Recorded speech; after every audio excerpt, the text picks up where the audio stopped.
지금까지 우리들은 예수님께서 제자들을 선택하시고 그들을 훈련시키셔서 세상에 파송시키는 그런 내용을 이 마태복음 10장을 통해서 지금 전체적으로 공부하고 있습니다. 예수님은 제자들을 택하셔서 훈련을 시키셨는데 첫째는 전도의 원칙과 방법을 가르치셨습니다. 그리고 그 다음에 예수님은 제자들이 세상에 나가서 부딪혀야 할 현실, 그 현실이 어떤 것인가를 숨김없이 보여주셨고 그 대응책을 말씀해 주셨습니다. 그리고 세 번째로는 예수님께서 이 제자들이 세상에 살면서 복음을 전하려면 치루어야 하는 대가가 있다. 그게 쉽게 되는 것이 아니다. 고통스러운 대가가 있는데 그 대가가 무엇인가를 말씀해 주셨습니다.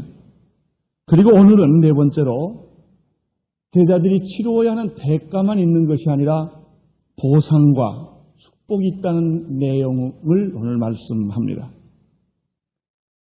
사실 고생 또는 고난이라고 하는 것은 보람과 보상이 있을 때는 의미가 있습니다. 고난이 무서운 것이 아닙니다. 의미가 없는 것이 무서운 것입니다. 로마서 8장에 보면은 현재의 고난은 장차 올 영광과 좋게 비교할 수 없는 것이라고 말했습니다. 그런 의미에서 보면 고난이라든지 고통이라든지 어려운 것은 영광스러울 수가 있고 축복일 수가 있습니다. 그러나 문제는 거기에 내가 그렇게 고생하고 고통을 느끼고 어려움을 겪어야 하는 의미가 없다면 그건 정말 고생이 되는 것입니다. 여러분이 세상에서 많은 고난을 겪습니다.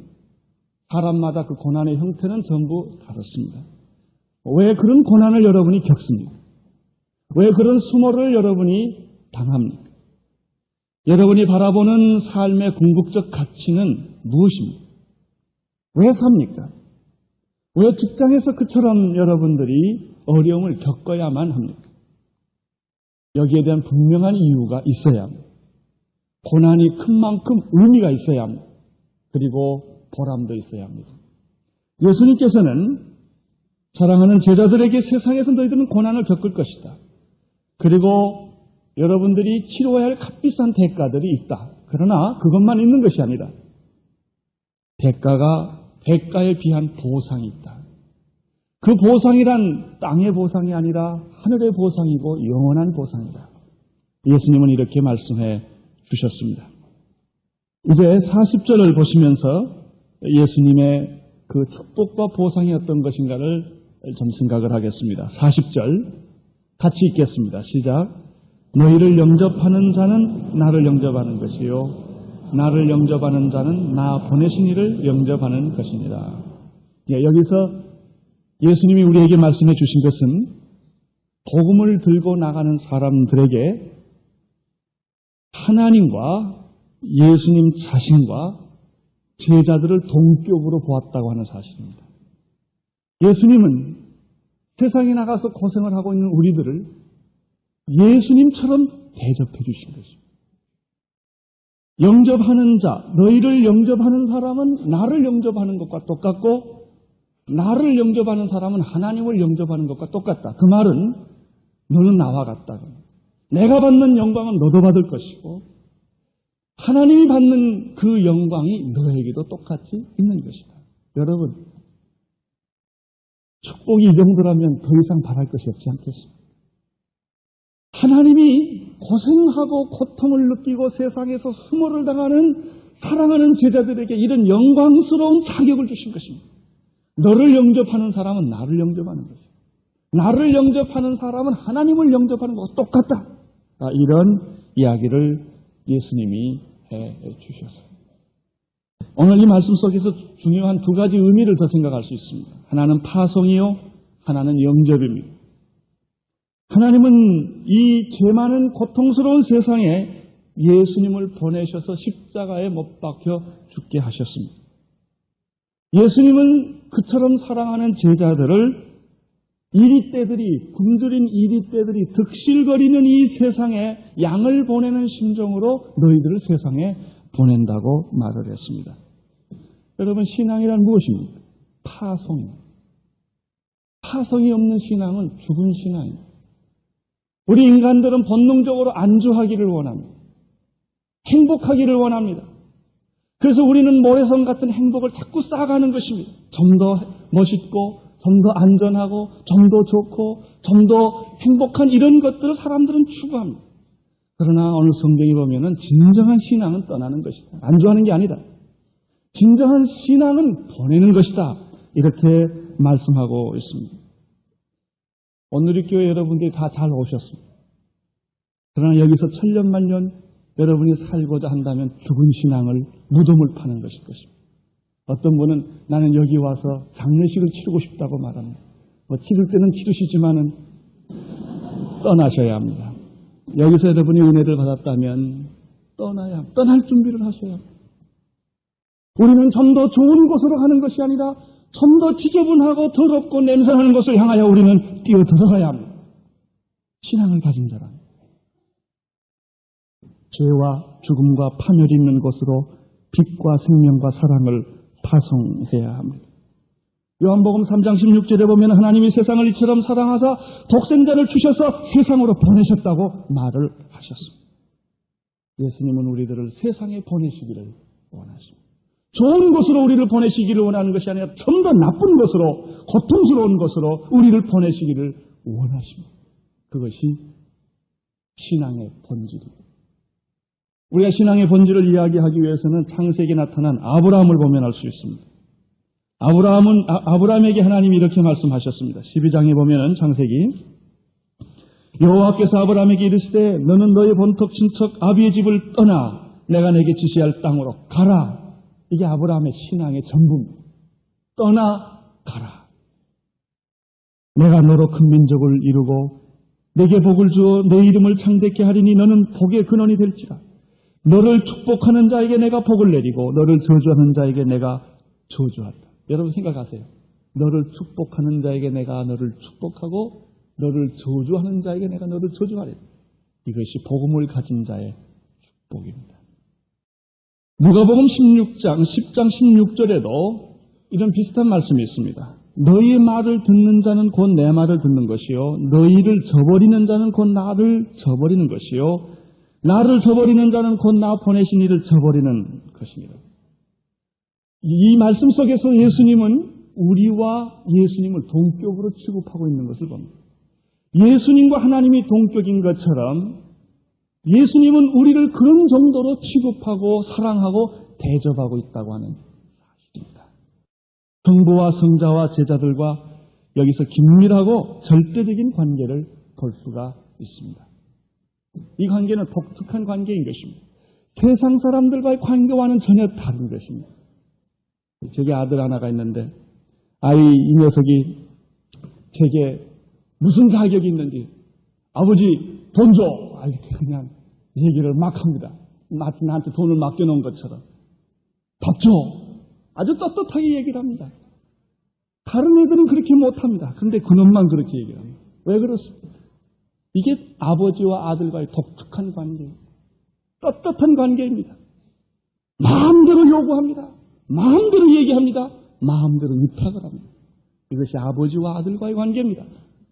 아니 그 애가 뭘 한 일이 있다고 나한테 그렇게 돈 달라고 얘기를 하게 해서 만화책 사달라고 그럽니다.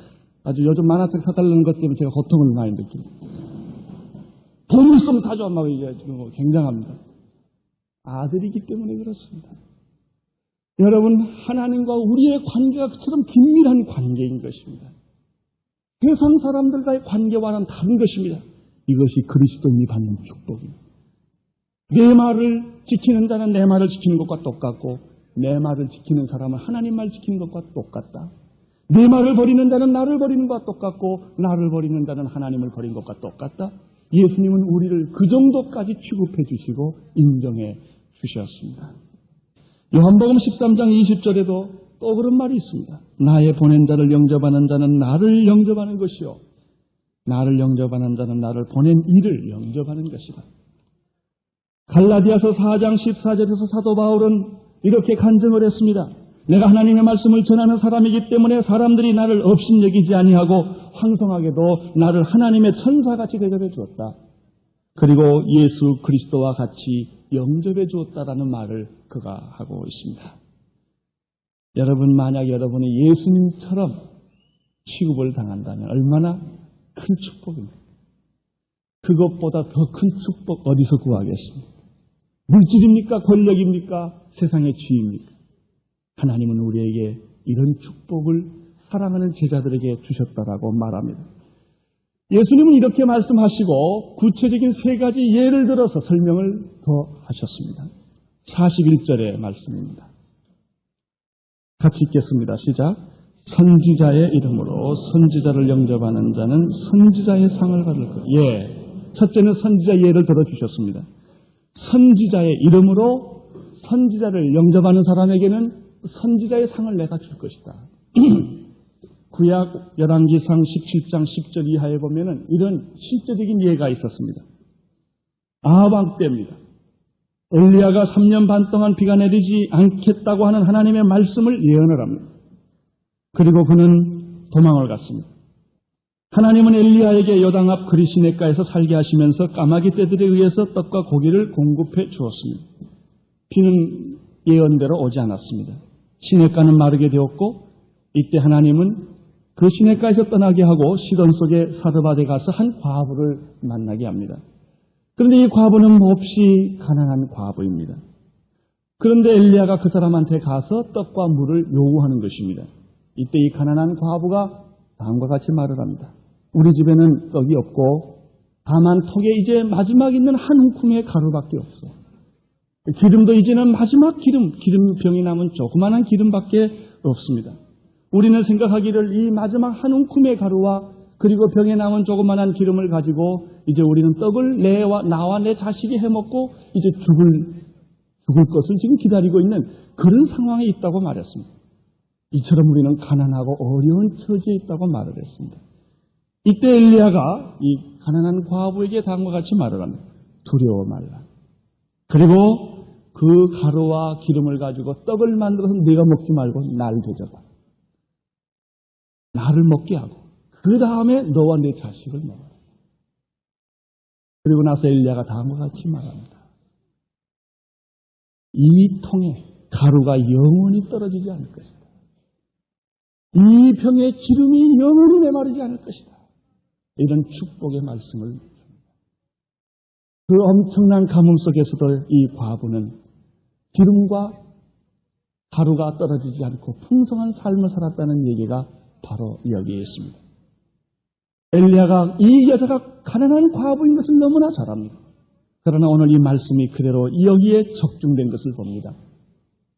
선지자의 이름으로 선지자를 대접하는 자에게는 선지자의 상을 줄 것이요. 사실 선지자는 언제나 외롭고 고독하고 세상에서 환영받지 못하는 사람입니다. 구약에 나타난 선지자 또는 예언자는 단순히 미래를 예언하는 점쟁이들이 아니었습니다. 그들은 오히려 현실의 부정과 부패 그리고 불신앙과 죄악에 대해서 하나님의 시각에서 하나님의 말씀으로 그들은 경고하며 경책하는 사람들이었습니다. 그는 죄악과 불신앙으로 인하여 미래에 닥칠 심판을 보는 사람이었습니다. 바벨론의 포로가 당할 것을 그들은 예언으로 말을 했던 사람들입니다. 이런 의미에서 구약의 예언자들이라고 하는 것은 현실 개혁가들입니다. 미래를 예언하는 점쟁이들이 아닙니다. 오히려 현실의 참여자들이 바로 이 예언자들이었습니다. 그렇기 때문에 그들은 현실을 비판하고 부정과 부패를 고발하고 죄악을 고발하고 하나님을 등진 불신앙을 고발했기 때문에 그 당시의 종교 지도자들이라 기득권을 가지고 있었던 정치 지도자들에게 환영을 받지 못하는 사람들인 것은 뻔한 일입니다. 좋은 환경에서 살 수 없었습니다. 사람들의 칭찬과 존경을 받을 수도 없었습니다. 쫓겨다니고 핍박을 당하는 사람들이었습니다. 그들이 예언자들이었습니다. 그러나 예언자의 이름으로 예언자들을 대접하는 사람에게는 하나님이 예언자의 상을 주시겠다고 말했습니다. 예수님에게도 이러한 선지자의 모습은 있었던 것을 우리는 성경을 통해서 볼 수 있었습니다. 예수님은 종교 지도자들과 정치 지도자들에게 배척을 받고 심지어는 십자가에 못 박혀 죽는 그런 처지까지 들어갔었습니다. 그러나 예수님은 예언자 이름으로 예언자를 대접하는 사람에게는 예언자가 받는 축복과 상을 너도 너에게 줄 것이다. 이렇게 말을 하셨습니다. 두 번째 예를 예수님은 의인의 경우를 들어주셨습니다. 41절 하반절을 같이 읽겠습니다. 시작. 의인의 이름, 의인을 영접하는 자는 의인의 상을 받을 것입니다. 두 번째는 의인의 이름으로 의인을 영접하는 사람은 의인의 상을 받을 것이요. 의인이란 언제나 고독한 사람입니다. 그런데 이 의인이 얼마나 중요하냐면 창세기 18장 32절 이하에 보면은 의인 10명의 무게가 소돔과 고모라의 전 죄악의 무게를 상쇄시킬 만큼 무게 있다고 그랬어요. 예레미야 5장 1절에 보면은 의인 한 사람의 무게는 전 예루살렘의 죄악의 무게와 같다고 말했어요. 내가 의인 한 사람만 찾으면 이 예루살렘의 심판을 하지 않겠다고 그랬어요. 이것이 의인입니다. 아까 우리 김정배 집사님이 오늘 우리나라가 처한 도덕적, 영적, 사회적인 그 현실에 대해서 이야기를 기도로 했습니다. 여러분, 그래도 이 땅에 아직도 심판이 오지 않는 것은 죄악이 없기 때문이 아니라 몇 사람이 기도하는 의인이 있기 때문인지도 모릅니다. 눈물을 흘리면서 세상에서 왜 털보기로 살면서 환영받지 못하면서 고독하지만 의롭게 살려고 하는 몇 사람들이 있기 때문에 아직도 이 나라의 심판은 연장되고 있는지도 모릅니다. 이것이 의인입니다. 그런데 예수님께서 이렇게 말했습니다. 의인의 이름으로 내가 의인을 대접하면 의인이 받는 의의 면류관을 너에게 씌워줄 것이다. 이런 축복을 예수님이 여기서 말씀하셨습니다. 세 번째는 복음을 전하는 자들의 예를 들어서 42절에서 설명을 합니다. 42절을 보십시오. 시작. 제자의 이름으로 이 소자 중 하나에게 맹수한 것이라도 주는 자는 내가 진실로 너희에게 이르노니 그 사람이 결단코 상을 잃지 아니하리라 하십니다. 예언자나 의인에 대한 예를 들어주신 것은 지금 42절에서 이 복음을 증거하는 자를 설명하기 위해서 지금 그 예로 든 것 같습니다. 예수님이 진정 관심을 갖고 있는 것은 바로 이 42절의 내용입니다. 누구든지 그랬습니다. 누구든지 제자의 이름으로 이 소자 중 하나에게, 제자 중에서 가장 비천하다고 생각하는 그런 사람에게까지도 소자 중 하나에게 맹수 한 그릇이라도 대접을 하는 사람은 예수님이 독특하게 쓰는 표현이 여기 있습니다. 내가 진실로 너희에게 이르노니, 이것은 아무 때나 쓰지 않았습니다. 아주 결정적이고 중요할 때 진실로라는 말을 씁니다. 내가 진실로 너희에게 이르노니, 그 다음에 결단코라는 말을 씁니다. 결단코 그 상을 내가 잊지 않을 것이다. 이렇게까지 강조해서 예수님이 설명을 하고 계십니다. 예수님은 비록 미천하고 보잘것없고 학력이 없고 참으로 외모가 보잘것없는 사람이라 할지라도 내 이름으로 복음을 전하는 사람에게 내가 대접한 냉수 한 그릇 그 하나라도 나는 결단코 잊지 않을 것이다. 놀라운 말씀입니다. 특별히 도시 목회자의 경우는 해당된다고 볼 수가 없겠습니다. 저 같은 사람은 이런 경우에 해당이 안 됩니다. 이렇게 좋고 큰 교회에서 부족함이 없는 교회에서 생활비를 받고 저는 염려 없이 사는 사람입니다. 저 같은 사람의 경우는 이런 경우에 해당되지 않습니다. 그러나 시골의 농어촌 목회자들의 현실을 한번 우리가 생각해 볼 필요가 있습니다. 20명, 30명의 교인들, 어쩌면 다 도시로 떠나기 때문에 10명 미만의 교인을 데리고 목회하는 분들이 있습니다. 그들이 헌금을 한 달 다 모아봐야 20, 30명이 가난한 사람들이 한 달 헌금해봐야 10만 원 미만입니다. 그리고 지붕 없는 농어촌 교회에서 그들이 그 교회를 지탱하기 위하여 살아야 합니다. 이것이 그들의 어려운 현실입니다. 자녀 교육이나 여러 가지 생활 여건 속으로는 농촌이나 어촌을 떠나야만 하는 그들이, 어떤 경우에는 차라리 막노동하는 것이 낫다는 유혹이 그들에게 강하게 들어요. 차라리 나가서 막노동해도 이것보다는 낫습니다.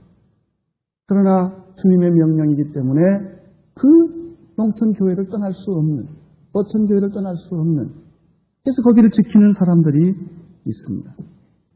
복음의 부름을 받고 떠날 수 없는 그런 곳에서 수고하는 사람들입니다.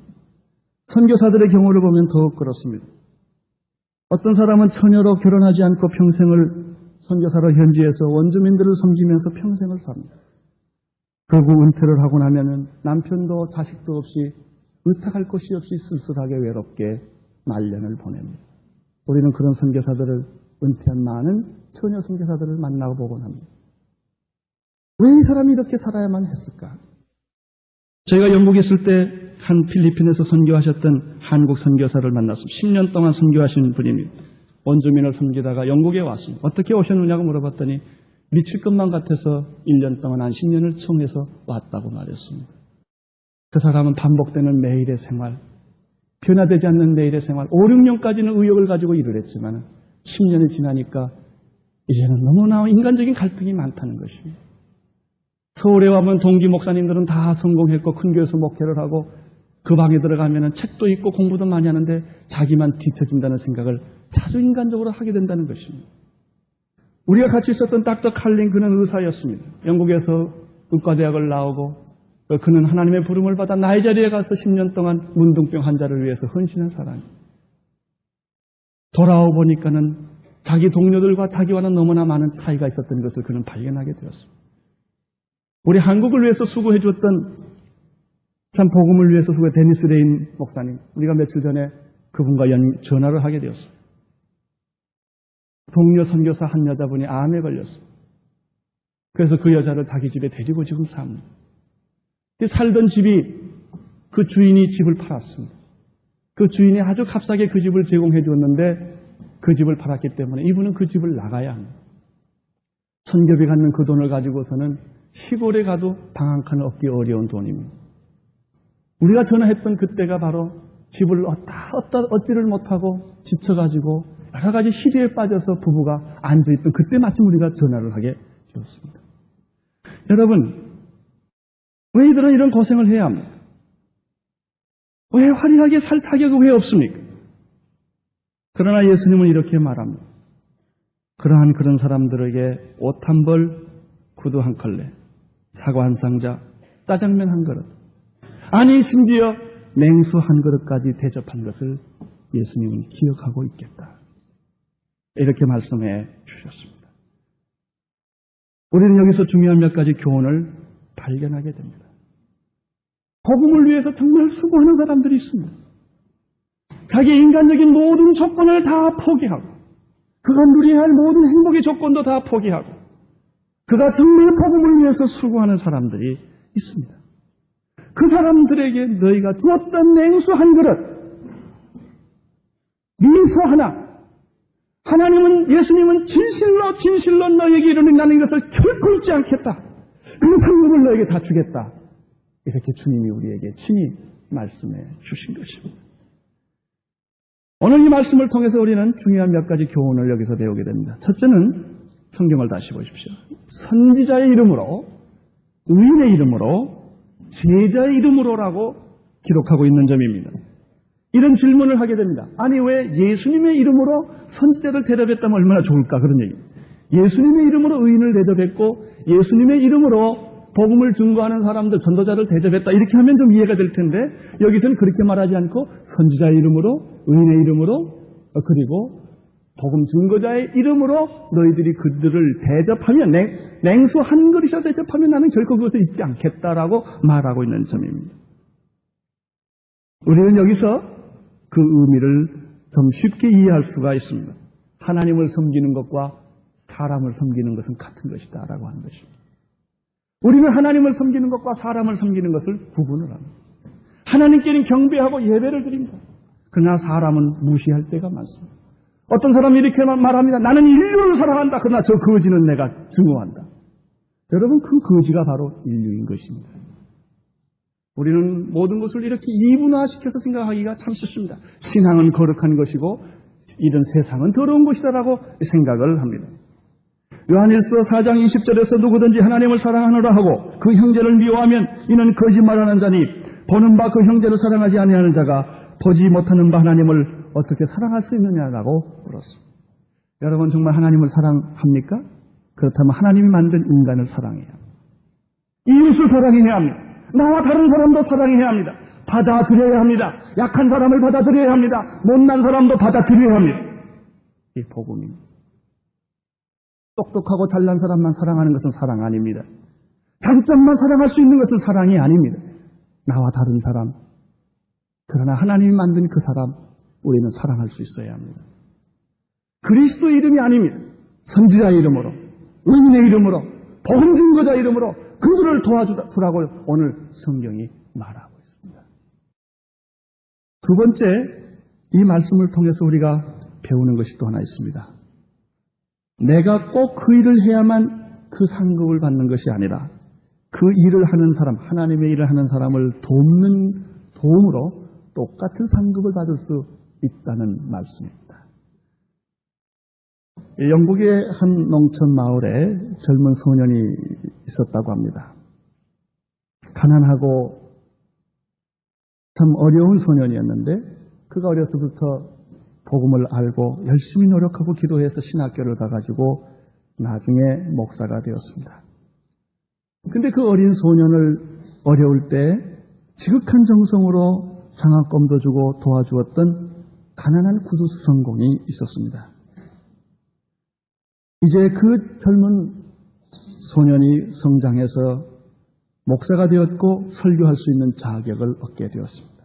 이때 이 구두수선공이 이 젊은 목사에게 찾아가서 다음과 같이 말을 했다고 합니다. 구두 한 켤레를 정성껏 쥐어주면서 이렇게 말했습니다. 나는 항상 내 마음속에 목사가 되어서 복음 설교를 하고 싶은 불타는 마음이 있었습니다. 어렸을 때부터. 그러나 환경이 나를 그렇게 하지를 못하게 했습니다. 나는 내가 먹고 사는 문제에 급해서 평생 이런 구두수선공으로 지내봤어. 그런데 내게 불가능한 일이 이제 당신에게는 가능하게 되었어. 이제 나는 당신에게 부탁하고 당신이 꼭 지켜줘야 할 약속 한 가지를 말씀드리고 싶은데 그것은 내가 평생 당신을 위해서 무료로 구두를 만들어 드리고 싶습니다. 당신은 내가 만든 그 구두를 신고 설교를 해주기를 바라. 그러면 당신이 설교할 때마다 나는 내가 설교하는 것 같은 그런 마음을 늘 갖게 될 것이요. 라는 그런 얘기가 있습니다. 그렇습니다. 내가 만든 구두 하나를 신고 당신이 설교해 주시오. 아마 여기 계신 분들 가운데는 한때 내가 선교사로 목사로 부름받은 사람이 있었을지 모릅니다. 그러나 여러 가지 형편과 상황이 그걸 하지 못하게 했습니다. 가정 환경이라든지 사회 조건이 내가 그 길을 가지 못합니다. 그러나 예수님은 우리에게 그렇게 말하면 당신이 설교자가 아니어도 좋소. 당신이 선교사가 아니어도 좋소. 그러나 여러분들이 맹수한 것이라도 그 사람을 도와줄 수만 있다면 그 상을 내가 똑같이 당신에게 주겠소. 그 축복을 당신에게 똑같이 나누어 주겠다고 예수님이 말씀하셨습니다. 우리는 선교사로 직접 가지 못한다 할지라도 선교 헌금을 낼 수가 있습니다. 다음 주에 선교사를 위한 기도 모임이 있습니다. 그 기도 모임에 가서 여러분이 뭘 하겠습니까? 아무것도 못하지만은 청소라도 해줄 수도 있습니다. 참 조용히 옆에가 앉아있을 수도 있습니다. 안식년으로 돌아오는 선교사를 도울 수도 있고 현재 있는 선교사의 자녀들에게 책 한 권 보내줄 수가 있습니다. 예수님은 그것을 결단코 잊지 않겠다고 말했습니다. 선교사가 고생하면서 하나님을 위해 충성해서 받았던 그 상급을 맹수 한 그릇을 대접하는 너에게도 나는 똑같이 그것을 기억하고 주겠다고 예수님이 말씀하셨습니다. 여러분이 얼마나 놀라운 축복입니까? 이 얼마나 놀라운 특권입니까? 우리 주위에는 우리들처럼 살지 못하는 사람이 참 많습니다. 먹을 것 때문에 염려해야 하고 사는 것 때문에 염려해야 하고 농촌이나 탄광촌에 가보면 어려운 지역에서 복음을 증거하기 위하여 애쓰는 사람들이 참 많은 것을 우리는 알 수가 있습니다. 저와 같은 사람에게 하라는 것이 아닙니다. 그 사람에게 여러분이 냉수 한 그릇 주는 것 주님은 기억하고 있겠다고 말씀을 했습니다. 그들의 아픔과 그들의 헌신과 그들의 어려움에 같이 동참하는 것, 그것은 그들이 거기 가서 일하는 것과 똑같다. 이런 축복을 나는 너희에게 주겠다라고 말했습니다. 오늘 이 말씀 속에서 우리가 또 한 번 세 번째로 배우는 것은 하나님께서는 지극히 작은 것이라도 무시하지 않고 기억하신다는 말씀입니다. 도움이라는 것은 몇백만 원의 헌금이나 엄청난 것이 여만 하나 되는 것은 아닙니다. 지극히 작은 것이지만 당신이 할 수 있는 최선의 것, 그것을 통해서 하나님은 영광을 받으시고 열매를 맺습니다. 크면 좋겠죠. 그러나 큰 것만이 옳은 것은 아닙니다. 문제는 내가 할 수 있는 최선. 나는 이 말씀 중에서 참 위로받는 말씀이 있어요. 냉수 한 그릇. 소자에게 냉수 한 그릇. 그거는 누구든지 줄 수 있습니다.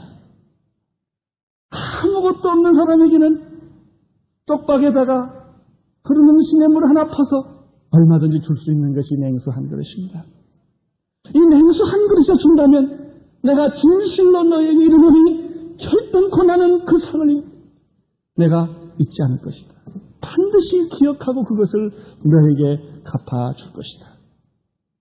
돈이 없으면 우리는 몸에 봉사할 수 있습니다. 시간의 봉사도 할 수 있습니다.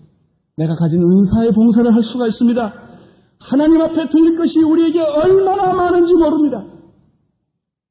이런 것을 갈등 없이 비교하지 말고 열등감을 느끼지 말고 자존심의 상처를 갖지 말고 봉사를 한다면 하나님은 똑같은 축복을 허락해 주신다고 말씀합니다. 한 가지 더 생각할 수 있는 것은 여기에 선지자의 이름으로 의인의 이름으로 복음 증거자 이름으로 너희들이 이런 사람들을 대접하면 이런 상급을 줄 것이다 라는 말은 그대로 뒤집어 보면 재밌습니다. 살인자의 이름으로, 폭력자의 이름으로, 간음자의 이름으로, 부정과 부패하는 사람의 이름으로 그런 사람을 도와주면 그런 사람들에게 오는 심판이 너에게도 똑같이 말 것이다. 여러분은 누구를 돕고 있습니까? 여러분은 누구의 협력자이십니까? 부정과 부패를 하는 사람을 여러분이 돕고 있는 사람입니까? 아니면 의인을 돕고 있는 사람? 참으로 천국을 위해서 일하는 사람을 돕고 있는 사람. 하나님은 여러분에게 소자 하나에게 냉수 한 것을 대접하는 축복을 여러분에게 주기를 원하고 계십니다. 기도하겠습니다. 하나님 아버지, 오늘은 성만찬을 하는 날입니다. 우리 모두가 예수님을 깊이 생각하는 날입니다. 주님, 예수님이 하신 음성을 우리들이 귀를 씻고 듣게 하여 주시옵소서. 지극히 작은 소자에게 주었던 냉수 한 그릇을 나는 결단코 잊지 않을 것이다. 오 주여, 여기에 머리 숙인 사랑하는 주의 종들이 이런 축복에 다 참여하는 사람들이 되도록 인도하여 주시옵소서. 예수님 이름으로 기도드리옵나이다.